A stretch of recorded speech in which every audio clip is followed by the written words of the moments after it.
जहां राजधानी देहरादून में चैम्बर निर्माण की मांग को लेकर लगभग 5,000 अधिवक्ता लगातार धरना प्रदर्शन कर रहे हैं, तो वहीं बार एसोसिएशन के प्रतिनिधि मंडल ने हाल ही में मुख्यमंत्री पुष्कर सिंह धामी से मुलाकात भी की थी, लेकिन कुछ बिंदुओं पर वार्ता सफल नहीं हो पाई। ऐसे में विरोध को धार देने के लिए देहरादून बार एसोसिएशन ने संघर्ष समिति का गठन किया है, जिसकी बागडोर सीनियर अधिवक्ता प्रेमचंद शर्मा को सौंपी गई। ऐसे में एसोसिएशन के महासचिव राजवीर सिंह बिष्ट ने स्पष्ट किया कि उनकी मुख्य मांग चैम्बर निर्माण को लेकर है और वे इसके लिए लगातार संघर्ष करते रहेंगे। आपकी भी भावनाओं को ठेस मैं अनुरोध करता आया हूँ इस आंदोलन को तेजी करने के लिए जो आप सभी सम्मानित साथी यहाँ पर कुछ बातें जो जिलाधिकारी स्तर पर थी वो स्वीकृत हो चुकी हैं। जिलाधिकारी महोदय लिखकर दे चुके हैं पूरा जिला प्रशासन कि जहां अधिवक्ता इस समय स्टेबल हैं, जहां पे उनके चैम्बर हैं, उनको बिल्कुल नहीं छेड़ा जाएगा जब तक नई व्यवस्था नहीं होगी, वहां पर यथास्थिति रहेगी। तो उससे काफ़ी राहत हमें मिली है। लेकिन जो मुख्य मांग है चैम्बर की ठोस नीति, हमारे चैम्बर निर्माण या उससे संबंधित भूमि के आवंटन की प्रक्रिया क्या होगा, वो शासन स्तर का मामला है। उसे माननीय सीएम महोदय के संज्ञान में लाकर उनके द्वारा ठोस आश्वासन जब हमें दिया जाएगा तो हम इस आंदोलन को आगे चलाना है या नहीं चलाना, उस पर विचार करेंगे। माननीय मुख्यमंत्री जी शायद जहाँ तक मैं समझता हूँ बिहार गए हैं, वापस आते हैं, उसके बाद उनसे मुलाकात होती, फिर आगे हम इस पर रणनीति बनाएंगे, हम आगे क्या करना है।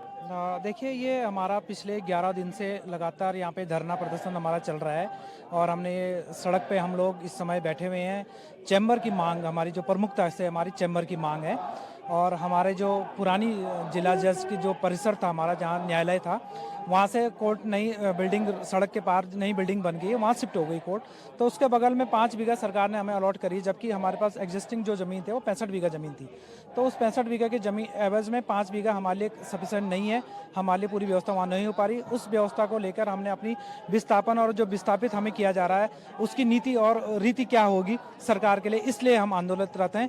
जब तक हमारी पूर्ण सभी अधिवक्ताओं के लिए चैम्बर की पूर्ण मांग नहीं होगी, पूर्ण व्यवस्था नहीं होगी, तब तक हम पुरानी वाली प्रेमिसेस को नहीं छोड़ेंगे, तब तक हम आंदोलित रहेंगे। सरकार जब तक हमसे ठोस आश्वासन या लिखित में कोई आश्वासन हमें नहीं देती है। मुझे अगर अध्यक्ष समिति का अध्यक्ष बनाया गया, उसका कारण है कि हम लंबे समय तक अध्यक्ष चलाने वाले हैं।